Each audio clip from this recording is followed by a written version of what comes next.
আলু কাবলি কার কার ফেভারিট অবশ্যই বলো। কিন্তু আলু কাবলি আমার কিন্তু দারুণ লাগে খেতে। তো তোমাদের কেমন লাগে অবশ্যই জানিও। চলো আজ বাড়িতে আলু কাবলি বানানো যাক।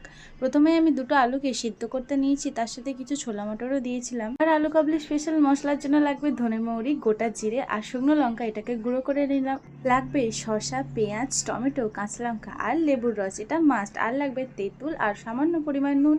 এবার আলুগুলো সিদ্ধ হয়ে গেলে আমি এইভাবে কেটে নিচ্ছি প্রথমে। তারপরে একটা বড় বাটিতে নিয়ে নিচ্ছি প্রথমে আলুগুলো, তারপরে দিলাম ছোলা মটর সিদ্ধ। এবার শসা, পেঁয়াজ, লেবুর রস, পরিমাণ মতো নুন দিয়ে ভালোভাবে ওটাকে মিক্স করে নিলাম। একটু বেশি যাতে টক টক লাগে তার জন্য দিয়েছিলাম লেবুর রস। আর অবশ্যই তেঁতুলের জলটা তো মাস্ট, ওটা ছাড়া তো এটা অসম্পূর্ণ আলু কাবলি।